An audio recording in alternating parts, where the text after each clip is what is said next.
അന്താരാഷ്ട്ര മയക്കുമരുന്ന് വിരുദ്ധ ദിനത്തിൽ ലഹരിവിരുദ്ധ ബോധവൽക്കരണം ഉൾപ്പെടെ സംസ്ഥാനത്ത് വിപുലമായ പരിപാടികൾ. കേരള പോലീസ് സൈക്കിൾ റാലി സംഘടിപ്പിച്ചു.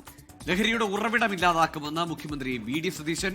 ഓപ്പറേഷൻ തൂഫാൻ അതിർത്തികൾ കടന്നു മുന്നേറുകയാണെന്ന് ആഭ്യന്തരമന്ത്രി രമേശ് ചെന്നിത്തല 24-നോട് പറഞ്ഞു. അന്താരാഷ്ട്ര മയക്കുമരുന്ന് വിരുദ്ധ ദിനത്തിൽ വിപുലമായ പരിപാടികളാണ് സംസ്ഥാനമൊട്ടാകെ നടന്നത്.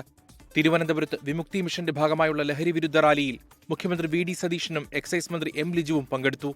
ലഹരിക്കടത്തിനു പിന്നിൽ എത്ര വലിയവരാണെങ്കിലും നടപടിയെടുക്കുമെന്ന് മുഖ്യമന്ത്രി വി.ഡി. സതീശൻ.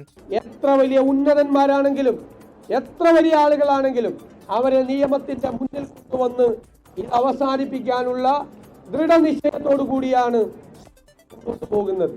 കേരള സമൂഹം നേരിടുന്ന ഏറ്റവും വലിയ ഭീഷണിയായി മയക്കുമരുന്ന് മാറിയെന്ന് എക്സൈസ് മന്ത്രി എം. ലിജു. ദീർഘകാല അടിസ്ഥാനത്തിൽ വളരെ കൃത്യമായി മയക്കുമരുന്നുമായി ബന്ധപ്പെട്ട വിപത്തിന്റെ വേര് പിഴുത് കളയുന്ന തരത്തിലുള്ള പ്രവർത്തനങ്ങൾ ആസൂത്രണം ചെയ്യുവാനാണ് ബഹുമാനായ കേരള മുഖ്യമന്ത്രി ആദ്യ മന്ത്രിസഭാ യോഗത്തിൽ തന്നെ പ്രഖ്യാപിച്ചത്. ഓപ്പറേഷൻ തൂഫാൻ അതിർത്തികൾ കടന്ന് മുന്നേറുകയാണെന്നും ലഹരി മാഫിയയെ തകർക്കുമെന്നും രമേശ് ചെന്നിത്തല 24-നോട്. അതിർത്തി കടന്നു വരുന്ന ഈ ലഹരി മാഫിയയെ തകർക്കുക. കേരളത്തിന്റെ മണ്ണിൽ അവർക്ക് സ്ഥാനമില്ല. തൂഫാൻ അതിർത്തികൾ കടന്ന് മുന്നോട്ട് പോവുകയാണ്. ലഹരിയെ തുടച്ചു നീക്കാൻ കേരളം ഒരുമിച്ച് നിൽക്കണമെന്ന് കേരള പോലീസ് സംഘടിപ്പിച്ച ലഹരി വിരുദ്ധ സൈക്കിൾ റാലിയിൽ മന്ത്രി കെ. മുരളീധരൻ. ഏതൊരു വിപത്ത് നോക്കുമ്പോഴും അതിന്റെ പുറകിൽ ഈ മയക്കുമരുന്നിന്റെ സ്വാധീനം കാണാം. അതുകൊണ്ടാണ് അത് തുടച്ചു നീക്കണം എന്ന് സംസ്ഥാന സർക്കാർ തീരുമാനിച്ചത്. കോഴിക്കോട് ബീച്ചിൽ എക്സൈസ് വകുപ്പിന്റെ ഫണ്ട് റൺ മന്ത്രി എ.പി. അനിൽകുമാർ ഫ്ളാഗ് ഓഫ് ചെയ്തു. പത്തനംതിട്ട ടൗൺ സ്ക്വയറിൽ fund run Aranmula MLA. Abin Varkey ഉദ്ഘാടനം ചെയ്തു. കോട്ടയത്ത് സ്പീക്കർ തിരുവഞ്ചൂർ രാധാകൃഷ്ണനാണ് ലഹരി വിരുദ്ധ ദിനാചരണം ഉദ്ഘാടനം ചെയ്തത്.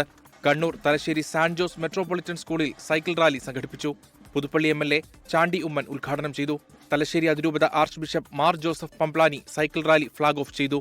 വിവിധ ബ്യൂറോകൾക്കൊപ്പം ന്യൂസ് ഡെസ്ക് 24.